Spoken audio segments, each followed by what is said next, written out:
The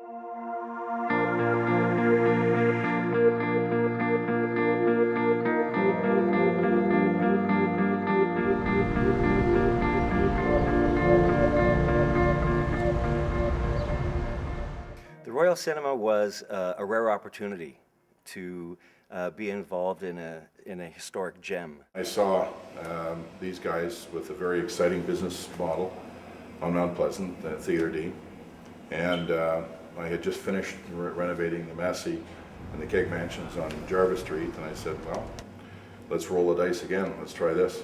It was not in a shambles per se, but it certainly wasn't ready for us to be able to occupy. The building's in excellent shape. The plasterwork is in beautiful shape, but a lot of it was covered up with renovations that previous owners had done.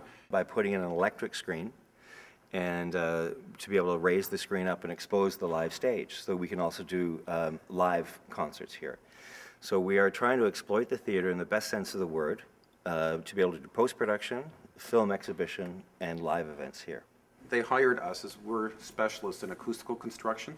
So everything that gets built here, whether it's an edit suite or even a simple something like a dressing room or a voice booth, they have to be built to very strict acoustical standards. Traditionally, we've always worked at places like Deluxe or other traditional sound post-production places in the city, and it's always been done like that up until really John Hazen came along and introduced this idea of kind of a mobile mixing scenario where you can bring the technology into the space that you want to work in. They're able to patch into our Christie projector and watch their work in progress on the big screen, and that makes them, gives them a certain comfort level that they are making a film. People come to Toronto to tell their stories, and perhaps where they're from, stories can't be told because of political pressure, because of religious or other types of persecution, but they come here and they can tell their stories freely. To have a place that means something that is different, to want to go to that place, whether or not that's to see Canadian films or to see it in a place that respects what filmmaking is. You know, it's not cheap to do what we're doing, and they're allowing us to do everything top notch.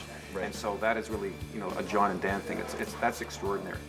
This building, you know, they board up and build a condo otherwise, right? I mean, exactly. It doesn't pay necessarily, but they have the will to be able to want to do this.